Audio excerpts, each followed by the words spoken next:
ফজলুর রহমান শিক্ষাবৃত্তি ২০২৪ অনুষ্ঠিত হয়েছে। মোহাম্মদ খলিলুর রহমান খলিলের পাঠানো তথ্যচিত্রে দেখুন বিস্তারিত।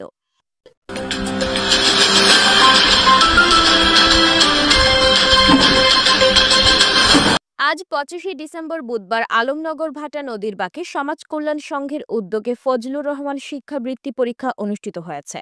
সংগঠনের সভাপতি শরীফুল ইসলাম উপস্থিত থেকে বক্তব্য রেখেছেন রাশেদা বেগম, সাবেরা সোবহান সরকারি বালিকা উচ্চ বিদ্যালয়ের সহকারী শিক্ষক গিয়াসউদ্দিন, নবীনগর সরকারি উচ্চ বিদ্যালয়ের সহকারী শিক্ষক দেলোয়ার হোসেন চৌধুরী, আলমনগর দক্ষিণ সরকারি প্রাথমিক বিদ্যালয়ের প্রধান শিক্ষক রাশেদা বেগম, আলমনগর পশ্চিম সরকারি প্রাথমিক বিদ্যালয়ের প্রধান শিক্ষক মোহাম্মদ গোলাম মোস্তফা, বানিয়াচাং সরকারি প্রাথমিক বিদ্যালয়ের প্রধান শিক্ষক রফিকুল ইসলাম, মাওলানা রায়হান উদ্দিন আনসারি, সাবিনা ইয়াসমিন সহকারী শিক্ষক, উলচাপাড়া মালিকা সাহেব আলী উচ্চ বিদ্যালয়, মোহাম্মদ খলিলুর রহমান খলিল সহকারী শিক্ষক, নবীনগর সহকারী পাইলট উচ্চ বিদ্যালয়।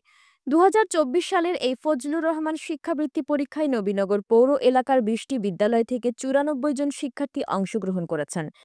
এর মধ্যে প্রতিটি ওয়ার্ড থেকে সাধারণ গ্রেডে ২ জন করে মোট ১৮ জন এবং ট্যালেন্ট পুলে ১০ জন, মোট ২৮ জন শিক্ষার্থীকে বৃত্তি প্রদান করা হবে। সংগঠনের সভাপতি শরীফুল ইসলাম বলেছেন, আগামীতে এই বৃত্তি প্রদানের সংখ্যা বৃদ্ধি করা হবে।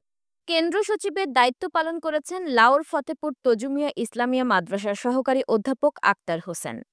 আমি সকলের কাছে দোয়া প্রার্থনা করি এবং সহযোগিতা কামনা করি। আমরা যেন ভবিষ্যতে এই বৃত্তিটাকে নবীনগরের উপজেলা পর্যায়ে প্রচার প্রচারণা করতে পারি। সবাই সহযোগিতা করবেন এবং বৃত্তির সফলতার জন্য সবার দোয়া কামনা করি। ধন্যবাদ সবাই।